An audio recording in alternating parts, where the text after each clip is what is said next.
whenever I want, and nobody else can say me otherwise. Oh, hey kid. What's wrong? You want to be able to be like an adult. You don't want anyone to tell you what to do or have any rules or regulations whatsoever. You want to go out and make your own decisions? Yeah. Well, don't worry. I know just the place for you. Come on.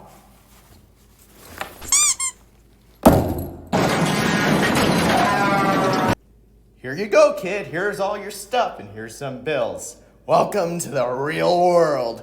Have fun.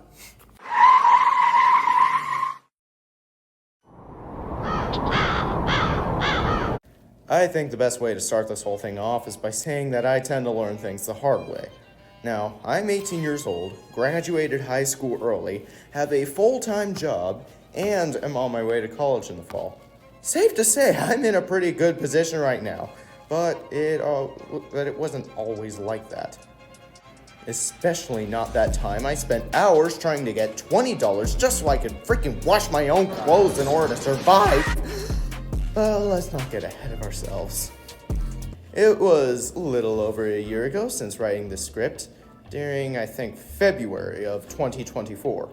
For context, I, the testosterone-driven 17-year-old that I was, had gotten far too big for my size 32 times 30 britches. So my parents, in trying to help me, decided to let me live a bit like an adult for a few weeks. And part of my new responsibilities was, if I ever wanted to get my laundry done, I would have to go and pay for it myself at a laundromat. My parents suggested a really good laundromat that we used the first time that our family had ever moved into this town, and they even gave me the directions to get there. Was I listening? No, because I didn't even remember this information by the time it was relevant, and when I had run out of my fabulously clean briefs. So, on that fateful February Saturday, I loaded my laundry into the back of my sleek beige 2012 Kia Sedona minivan, and I drove off to about 4 very short hours of hectic fast food mayhem, a depressingly tiny paycheck, and empty promises of receiving more hours. And when that was over with, it was time to do my laundry. Completely forgetting what my parents had told me, I got onto Moogle Gaps, and I looked up laundromats near me. There was one right off of Road, only a few minutes away. So I drove on down to the Pope's Opera Laundromat, and took my hamper inside. This looked like a laundromat for the homeless.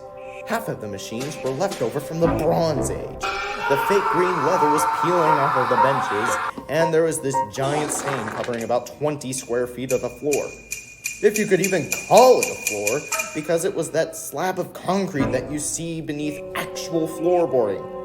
So, I'm really wondering if this place was even worth it. But I needed that laundry, and I needed it bad. So I go to load my clothes and purchase a box of Diet soap. And then I remember that I forgot the most obvious essential for doing stuff at a laundromat. Coins! So I packed up my stuff, drove home, scraped around to gather my loose change, which was depressingly low, and went back to the hobo pit so I could do my stuff. I loaded up one of the newer washers, and I saw a number on that screen that said 26. I assumed that it meant 26 cents. So I popped in 2 quarters and pushed the button. Nothing. I loaded 2 quarters and tried again. Still nothing.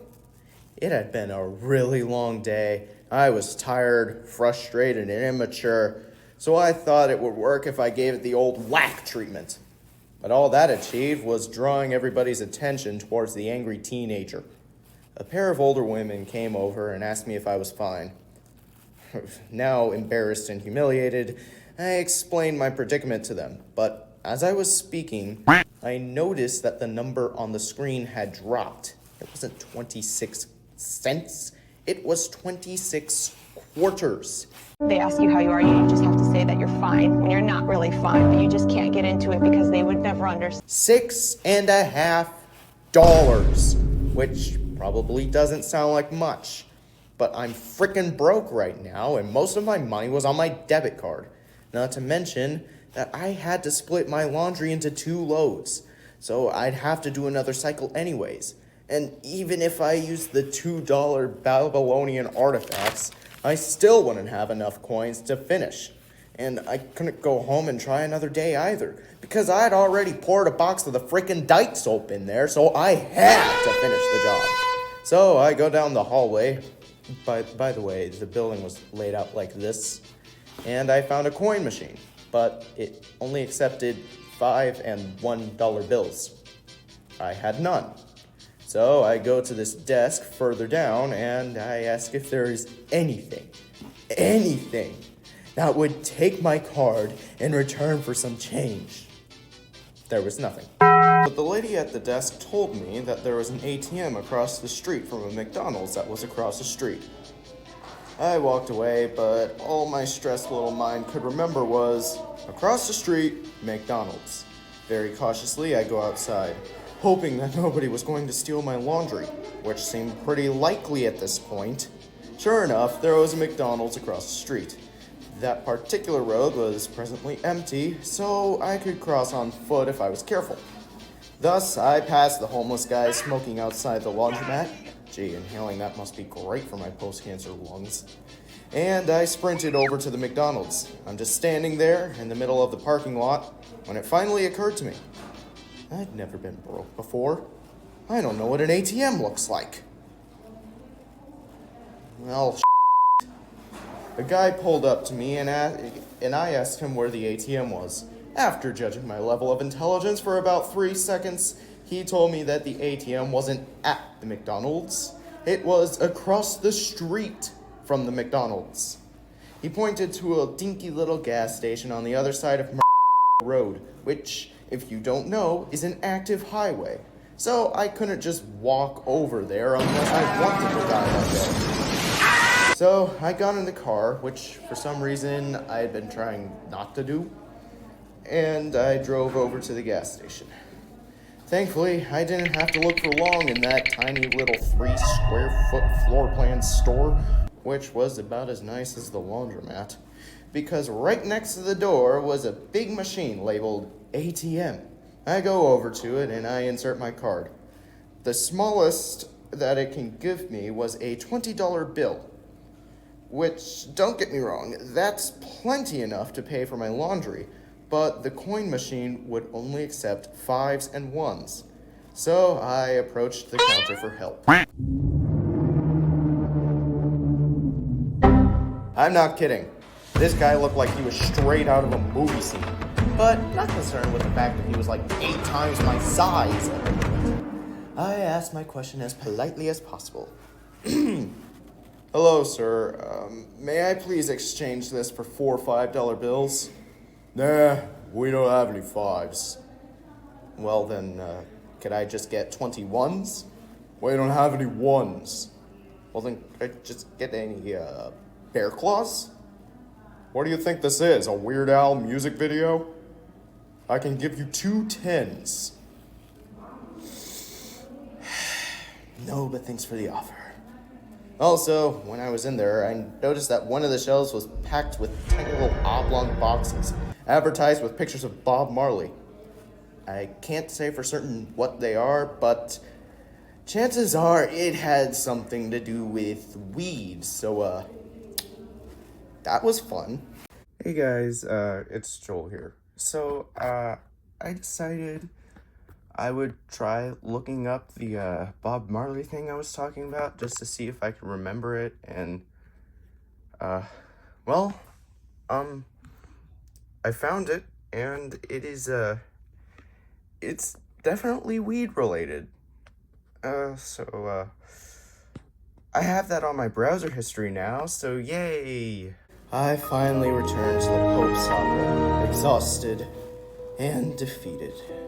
I went to the lady at the desk and asked if I could please, just please exchange my 20 for some 5s and 1s.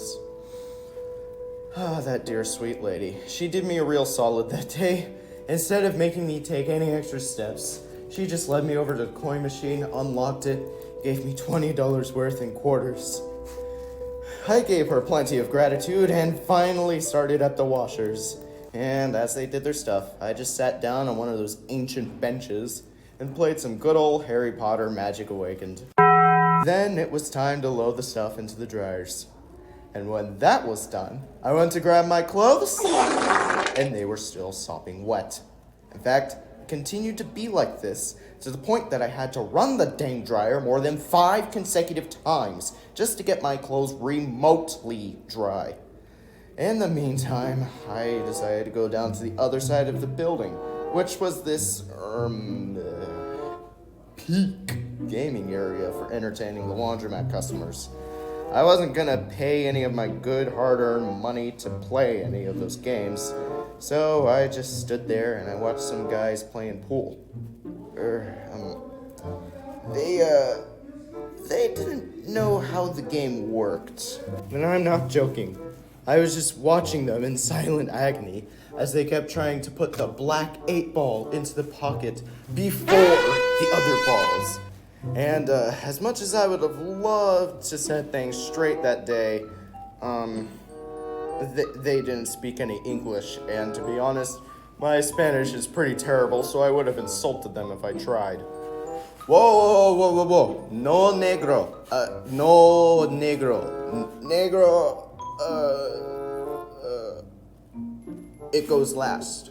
A few hours later, while I'm still waiting on my 17th dryer cycle, the manager comes over to speak with me again and lets me know that the laundromat was closing for the day, so I should just leave when I'm done.